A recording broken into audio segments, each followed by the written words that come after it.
L'Esprit Saint, qu'en penser? Un grand-père et sa petite fille étaient assis sur un banc public et la petite fille regarde son grand-père bien comme il faut et lui dit « Oh, papy, est-ce que c'est Dieu qui t'a créé ?» Alors, papy, il est trop content et puis il regarde sa fille et puis il dit « Oui, ma petite fille, c'est vraiment Dieu qui m'a créé. » Alors, la petite fille, elle regarde bien comme il faut, le visage, les yeux, les mains de papy. Et puis, elle prend un petit miroir qu'elle avait dans son petit sac. Et puis, elle se regarde et elle admire. Et puis, elle dit, « Et moi, papy, c'est Dieu qui m'a créé aussi ?» Le papy dit, « Oui, ma chérie, toi aussi, c'est Dieu qui t'a créé. » Et puis, elle s'observe à nouveau et puis elle se dit, « Oh j'ai l'impression que Dieu fait du meilleur boulot de nos jours. Hein. »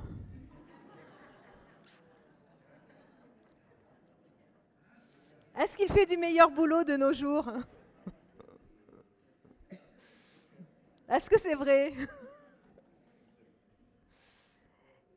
En tout cas, il continue son travail et puis il fait certainement un boulot je ne sais pas si on peut le dire meilleur, mais un bon boulot de nos jours.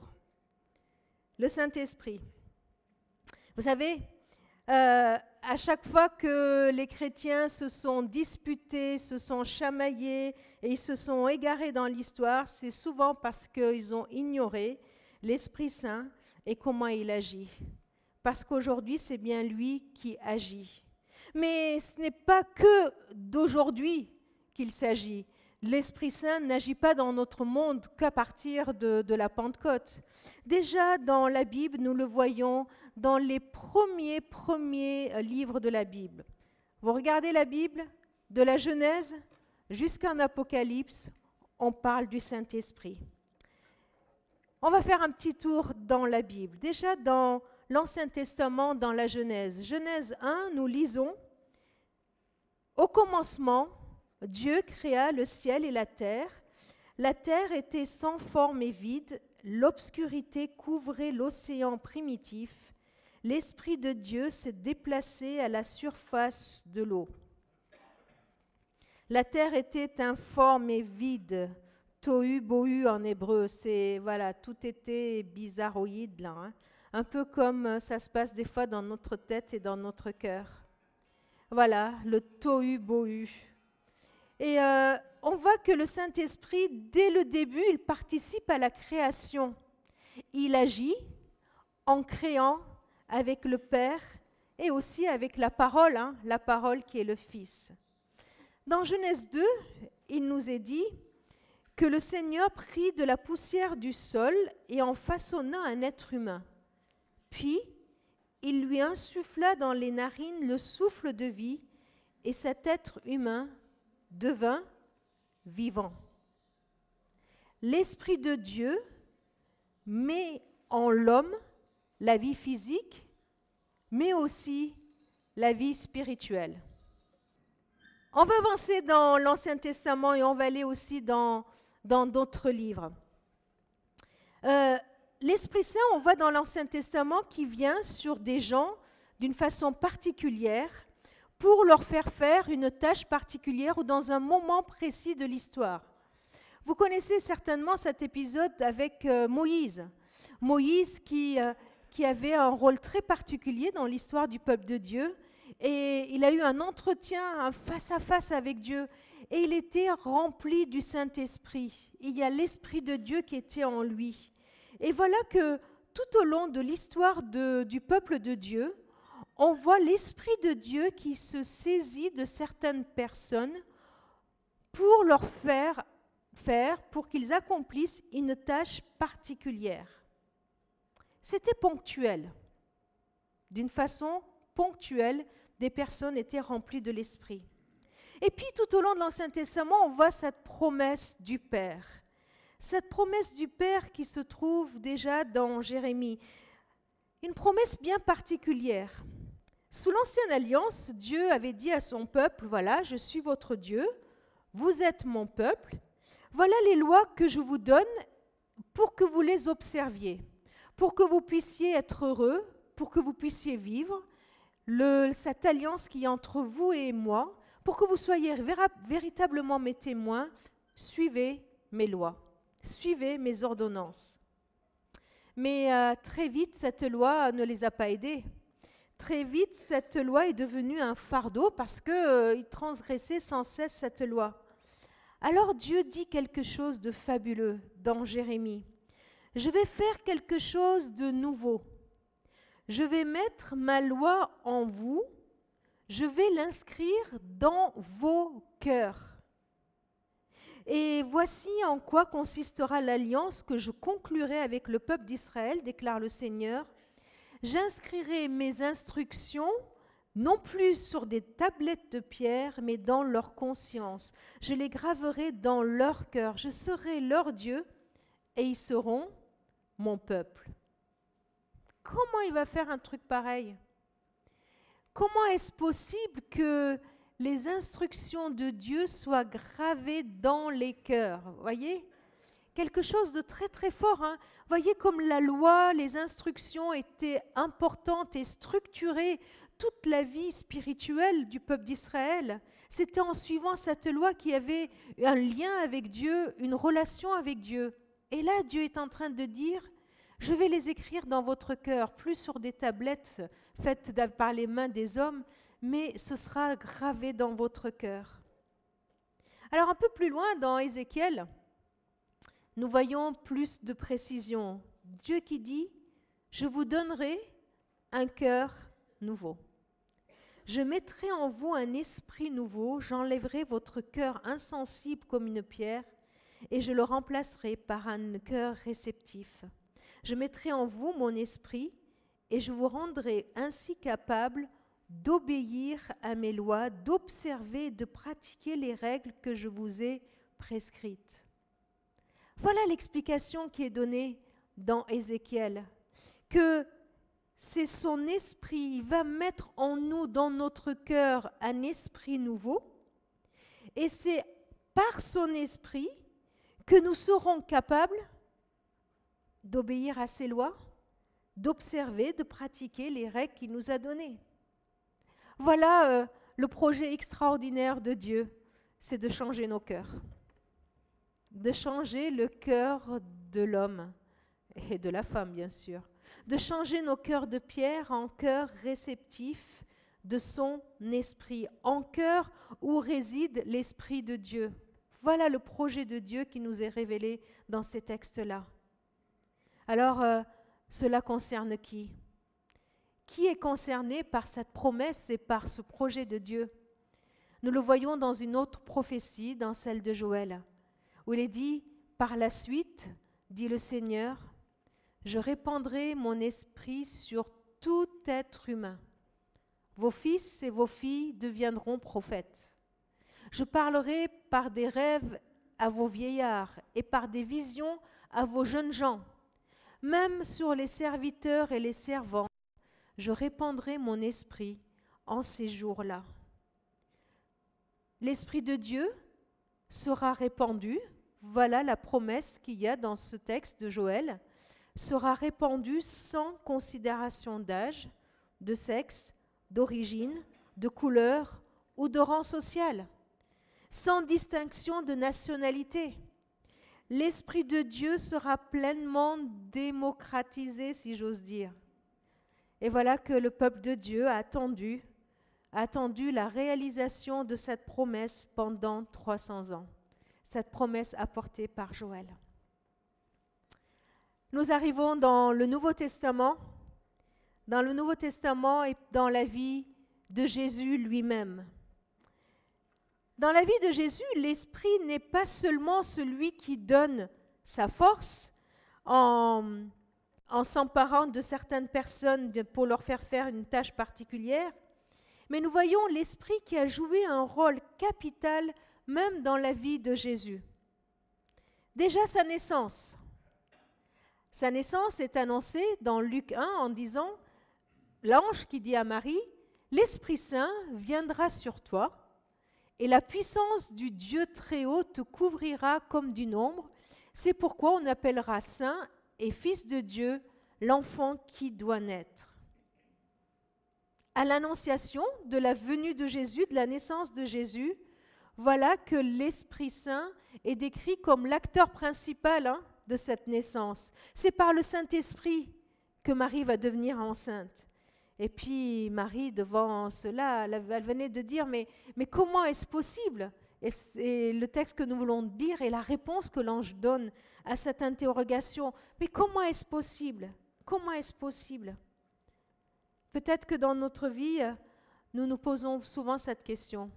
Les petits commencements, tous les commencements de notre vie, souvent, nous avons cette interrogation. Comment est-ce possible dans notre vie ? Comment est-ce possible que ce soit le choix d'un conjoint, d'une vocation, d'un travail, l'accueil d'un enfant, comment on va faire ? Comment est-ce possible une décision que nous avons à prendre, une réconciliation que nous avons besoin de vivre ? Comment est-ce possible de faire face aux épreuves de la maladie, de la souffrance, de gérer parfois certains échecs de notre vie, ou même la perte de quelqu'un qui nous est si proche ? Comment est-ce possible ? L'esprit de Jésus est l'esprit des choses impossibles. Rien n'est impossible à Dieu, dit l'ange. Le Saint-Esprit est la réponse à tous ces « comment est-ce possible ?» La réponse est par le Saint-Esprit. Par le Saint-Esprit, ce qui est impossible devient possible.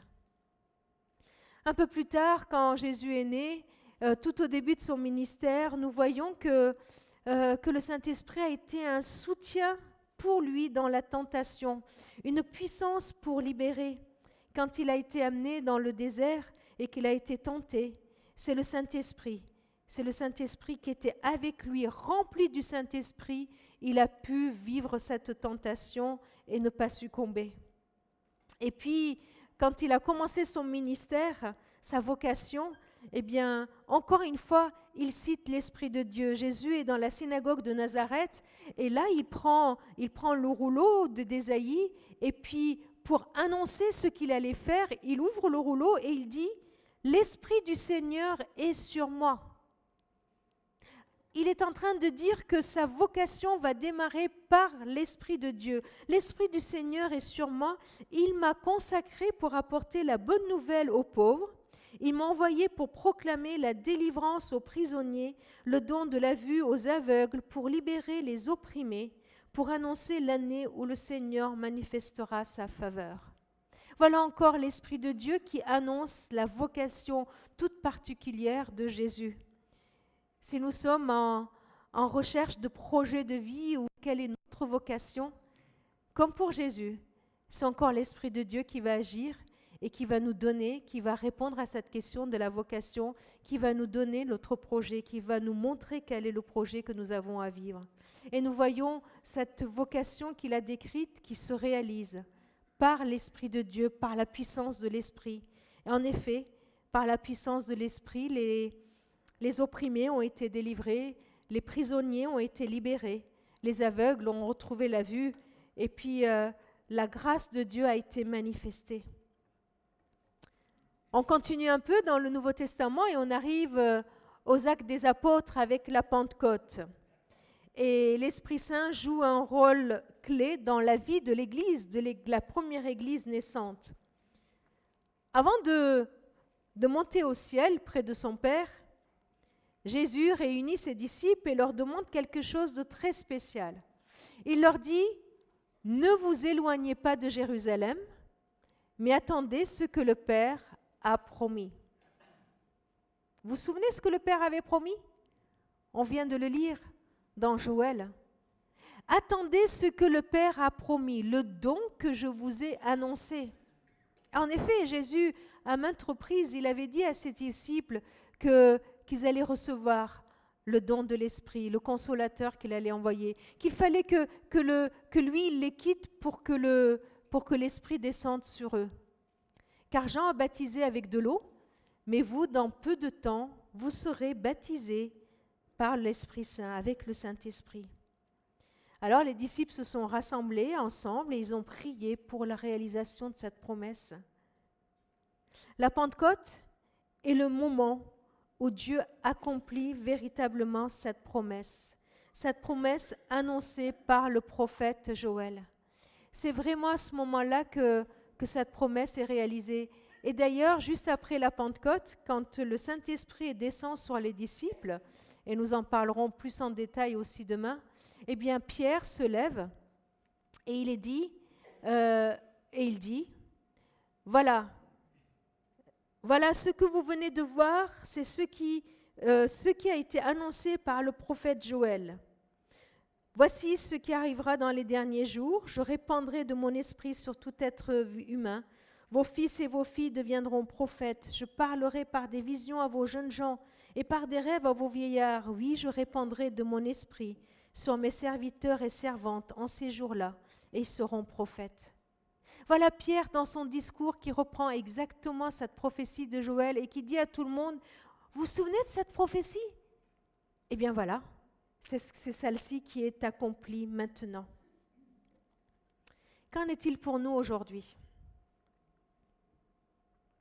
Cette promesse n'est pas réservée uniquement à des personnes particulières pour des tâches spécifiques, comme dans l'Ancien Testament. Elle n'est pas non plus réservée seulement pour les apôtres, ni pour les 120 présents le jour de la Pentecôte, ni pour les 3000 qui se sont convertis cet après-midi-là. Cette promesse, elle est pour nous tous, pour tous ceux que le Seigneur appellera. C'est ainsi que s'accomplit la promesse du Père. Cette promesse de l'Esprit de Dieu est proposée à tout homme, elle est proposée à toute femme, de toute origine, quelle que soit sa situation. Cette promesse est pour tous, c'est-à-dire pour chacun de nous, pour vous, pour moi. Vous allez me dire, ok, l'Esprit Saint, d'accord, il a toujours agi dans l'Ancien Testament, le Nouveau Testament et même maintenant, mais qu'est-ce qu'il fait vraiment concrètement, l'Esprit Saint? Qu'est-ce qu'il fait concrètement? Quelle est son action d'une façon toute spéciale? Nous lisons dans l'Évangile de Jean l'histoire d'un homme qui s'appelle Nicodème. Cet homme qui était instruit, il a profité d'un temps d'obscurité et dans la nuit, il vient voir Jésus pour lui poser plein de questions. Et il a un dialogue très étonnant avec lui, un des dialogues les plus importants dans le Nouveau Testament. Et Jésus lui répond, on est dans le chapitre 3 de Jean, il lui dit, je te déclare, c'est la vérité, personne ne peut voir le royaume de Dieu s'il ne naît pas de nouveau. Alors Nicodème lui demande, mais comment un homme déjà âgé peut-il naître de nouveau? Il ne peut pourtant pas retourner dans le ventre de sa mère et naître une seconde fois. Jésus répond, oui, je te le déclare, c'est la vérité. Personne ne peut entrer dans le royaume de Dieu s'il ne naît pas d'eau et d'esprit. Ce qui naît de parents humains est humain. Ce qui naît de l'Esprit de Dieu est esprit. Ne sois pas étonné parce que je t'ai dit, il vous faut tous naître de nouveau. Voilà la première action de l'Esprit Saint. Il nous permet de naître de nouveau et de nous intégrer à la famille de Dieu. Il vous faut naître d'en haut. Il vous faut naître de nouveau pour faire partie du royaume de Dieu. Voilà ce qu'il est en train de dire, Jésus. La naissance physique n'est qu'une étape. Il nous faut aussi une naissance spirituelle. Tout chrétien que nous sommes appelés à renaître. Nous sommes appelés à avoir cette naissance spirituelle. La nouvelle naissance, la naissance spirituelle que cause l'Esprit Saint, nous fait entrer dans une nouvelle famille. En venant au Christ, nous recevons le pardon complet de nos péchés. Le fossé qui nous séparait de Dieu est comblé.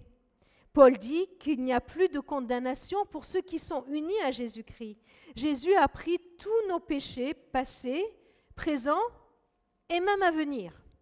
Ça ne veut pas dire qu'il faut qu'on en fasse et qu'on en profite, hein. Mais même ceux à venir, il les a pris déjà sur la croix. Non seulement Jésus passe l'éponge, mais il nous rend aussi, il fait de nous fils et filles de Dieu. Cette filiation dans le Nouveau Testament est un statut spirituel. C'est un statut spirituel. Nous devenons enfants de Dieu, non à la naissance, mais en naissant à nouveau dans l'Esprit Saint. Tous les hommes et les femmes, nous sommes créés à l'image de Dieu. Nous sommes créés par Dieu, mais nous ne sommes pas tous enfants de Dieu.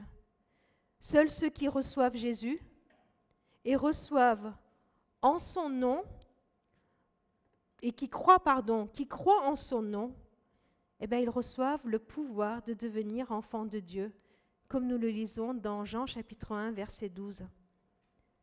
Donc voilà, l'Esprit Saint nous permet de naître de nouveau, de nous donner ce statut spirituel, de faire de nous des enfants de Dieu.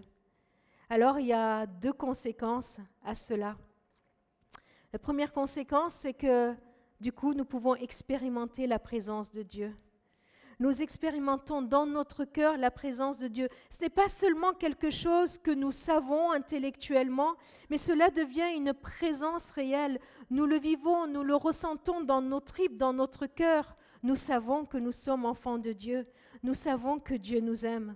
Alors nous recevons cette conviction dans notre cœur que oui, nous sommes vraiment enfants de Dieu.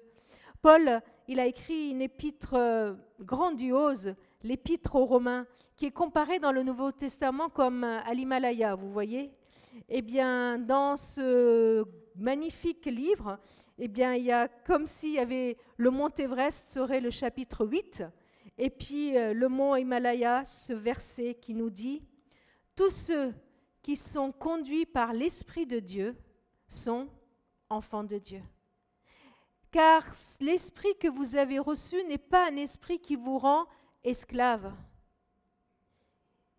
Ce n'est pas un esprit qui vous rend esclave et vous remplit son corps de peur.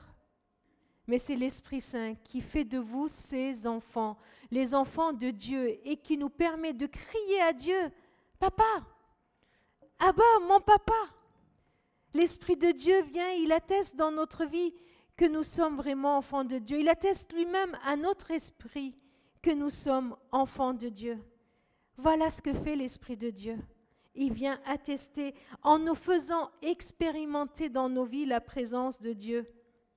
John Wesley, fondateur du méthodisme, il a écrit « Quand j'ai reçu l'Esprit Saint, j'ai échangé la foi d'un serviteur pour celle d'un fils. » J'ai échangé la foi d'un serviteur pour celle d'un fils. Le monsieur d'à côté, là, Jacques Fesch, est un monsieur qui a été condamné à mort et guillotiné à l'âge de 27 ans pour avoir tué un policier. Et en prison, il vit une expérience extraordinaire. Et pour que tout le monde le sache, et surtout pour que sa petite fille le sache, il lui a écrit des lettres chaque jour pour qu'en grandissant, cette petite fille sache ce qui lui est arrivé. Alors, il lui dit, j'étais dans ma cellule et j'ai crié en appelant au secours, mon Dieu, et comme un vent violent qui passe d'on ne sait où, l'Esprit du Seigneur m'a pris à la gorge, il est venu en moi et il m'a apporté une force et une douceur infinie.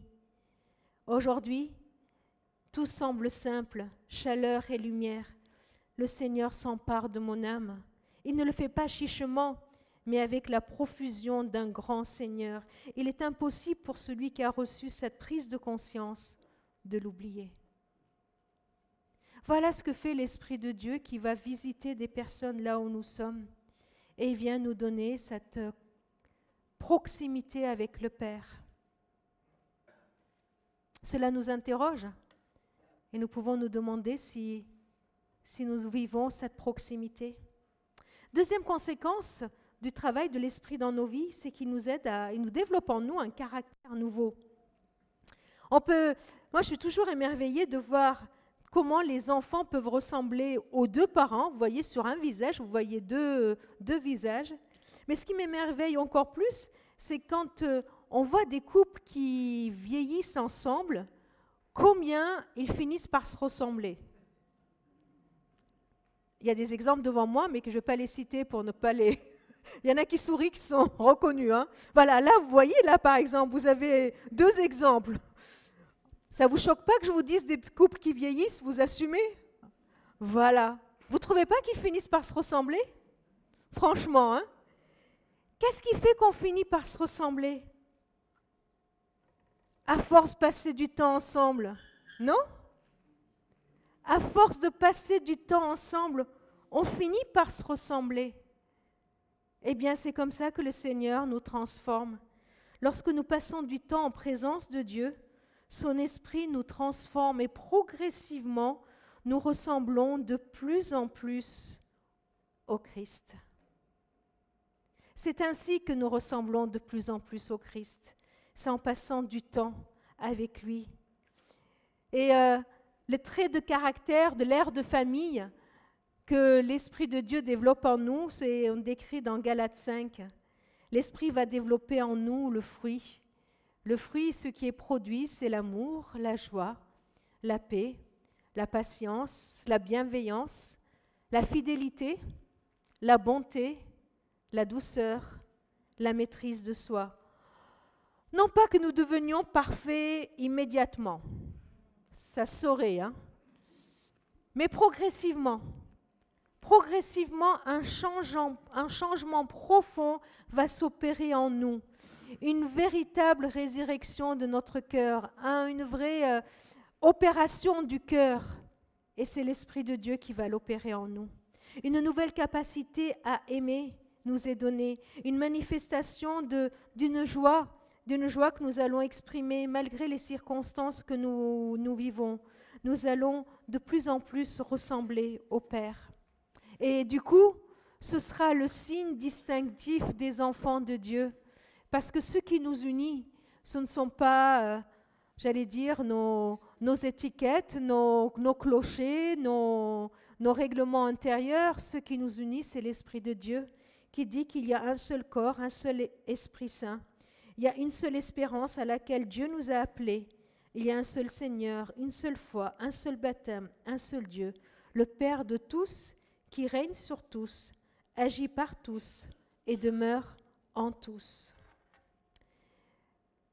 Et voilà l'Esprit qui va travailler en nous pour nous intégrer dans sa famille, dans la famille de Dieu, pour développer notre caractère, pour nous faire expérimenter la présence de Dieu. Mais le Saint-Esprit est là aussi, non pas pour que tous les enfants de Dieu soient dans un même moule, mais l'Esprit de Dieu vient, il nous rend uniques. À la fois, il nous donne un dénominateur commun. Vous voyez, on finit par se ressembler, j'espère, en développant le fruit de l'Esprit. Mais en même temps, il nous rend uniques. La naissance, c'est ça, la nouvelle naissance à laquelle il nous appelle aussi. Une relation avec Dieu où nous allons nous construire et dans cette construction, dans la proximité avec Dieu, nous allons développer notre caractère. L'Esprit Saint va nous mettre en présence avec le Père. Il va nous aider à développer une vie de prière. Il va nous donner l'intelligence de la foi. Nous allons comprendre ce que dit la Bible. Nous allons lire la Bible et ce sera un texte pour moi. Ce ne sera pas un texte lambda qui a été écrit des centaines d'années auparavant, mais ce texte-là va me parler à moi. Je suis sûre que ça vous est déjà arrivé, de lire un texte et de dire « mais waouh, ce texte-là, il est exactement pour moi ». Ce matin, j'étais en train de lire un texte et pour ceux qui ont YouVersion ont dû lire ce texte-là aussi. Alors, je ne me souviens plus exactement, mais c'est ce texte qui dit « Dieu bénit celui qui met sa confiance en lui et cherche en lui sa sécurité ». Et ce matin, je n'étais pas du tout confiante, je ne me sentais pas sécurisée devant tout ce que nous avions à faire ce week-end. Et ce texte m'a parlé comme si c'était Dieu qui m'envoyait un SMS qui me disait « Eh oh, moi, Je bénis celui qui met sa confiance en moi. Alors mets ta confiance en moi. C'est moi ta sécurité. C'est pas qu'autre chose ta sécurité. Ce texte, c'était vraiment un texte qui me parlait à moi. C'est ça qui fait le Saint-Esprit. Il rend le texte de la parole tellement personnel. C'est une parole qui me parle moi. Et je suis toujours admirative, étonnée de voir combien de personnes non instruites ou peu instruites comprennent la Bible et la lisent et en sont nourries. Vous voyez, ce n'est pas le degré d'instruction qui fait qu'un texte va nous toucher, c'est le Saint-Esprit qui nous éclaire. Et enfin, le Saint-Esprit va nous aider aussi à persévérer dans nos relations, à persévérer dans la relation aussi avec le Père. On peut se demander si on va être capable d'aller jusqu'au bout. On peut se demander si on va persévérer dans notre foi avec Dieu. Eh bien, c'est le Saint-Esprit qui va nous aider. Même la persévérance, c'est l'œuvre du Saint-Esprit en nous. Ce qui va faire aussi que nous sommes uniques, ce sont les dons spirituels que l'Esprit de Dieu va nous donner. Il y a un verset qui nous dit « Désirez avec ardeur les dons de l'Esprit. Désirez de tout votre cœur les dons de l'Esprit. » Les dons de l'Esprit ne sont pas une récompense pour nos mérites, mais ils sont donnés pour nous rendre encore plus proches et dépendants de Dieu et pour nous aider à bâtir le corps du Christ. Le Nouveau Testament mentionne une multitude de dons. Enseigner, servir, encourager, contribuer aux besoins des autres, diriger, compatir, etc. Il y a une multitude de dons et cette liste n'est pas exhaustive. Mais cela nous pousse à nous mettre au service. Le Saint-Esprit va nous donner quelque chose de particulier pour servir. Une des principales difficultés de l'Église aujourd'hui, c'est la proportion énorme de talents inutilisés. Alors, une petite comparaison. Ce n'est pas moi qui l'ai fait, je l'ai trouvé. Vous voyez, je me protège. On a comparé l'Église à un match de foot. 22 000 personnes qui ont besoin d'exercice, qui regardent 22 autres qui ont plutôt besoin de repos.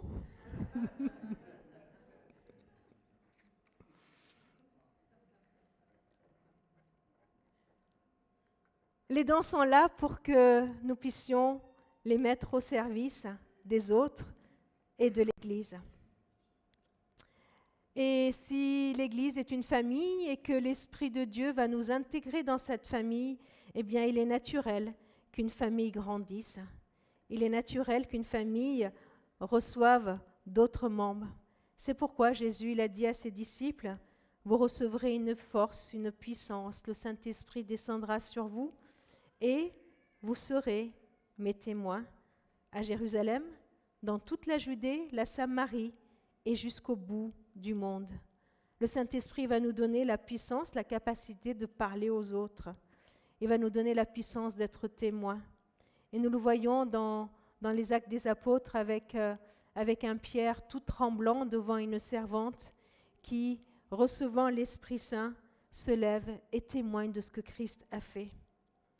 Dans la famille de Dieu, c'est comme dans beaucoup de familles à l'heure du dîner. S'il manque un des frères ou un des sœurs à table, il manque quelqu'un d'irremplaçable. Alors par son esprit, nous naissons de nouveau, oui, nous faisons partie d'une famille, oui, nous tissons des liens uniques avec le Père, nous développons, il nous permet de développer un caractère nouveau, il nous donne des dons pour que nous puissions les utiliser et il nous transforme aussi en témoins pour les autres, en témoins pour que tous ceux qui le désirent puissent intégrer la famille de Dieu. Alors, pour terminer ce temps d'aujourd'hui, nous avons commencé par la Genèse et je voudrais terminer par un verset de l'Apocalypse. Dans Apocalypse au chapitre 22, verset 17, c'est une invitation de l'Esprit Saint et de Jésus. L'Esprit et l'épouse disent « Viens ». Que celui qui entend cela dise, viens. Que celui qui a soif vienne, et celui qui veut de l'eau, de la vie, la reçoive gratuitement. Cette invitation est pour chacun de nous de venir pour recevoir le don gratuit de l'eau de la vie. Ce texte nous invite à recevoir le don de l'Esprit. Peut-être que nous avons vraiment soif, une soif et un désir grandissant d'être remplis de cet esprit, de l'esprit qui nous fait crier au fond de nous, Abba Père. Peut-être que nous n'en sommes pas là et qu'honnêtement nous nous disons, mais franchement, moi j'ai pas cette soif. Alors je vous invite tout simplement d'être honnête et de le dire à Dieu, de pouvoir dire à Dieu, Seigneur, je n'ai pas cette soif, donne-la moi. Seigneur, la soif que j'ai est tellement minime par rapport à ce que toi tu veux nous donner. Augmente ma soif pour que je sois inondée de toi. Je vous invite à prier.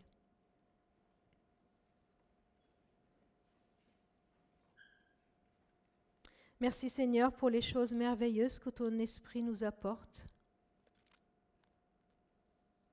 Seigneur, tu connais notre soif. Tu connais aussi notre manque de soif. Seigneur, je te prie vraiment d'augmenter notre soif toujours de toi, pour que tu viennes l'étancher avec le don gratuit de l'eau et de la vie. Seigneur, je veux aussi te remercier pour ce temps que nous vivons, ce temps où ta promesse de répandre ton esprit sur nous tous est accomplie.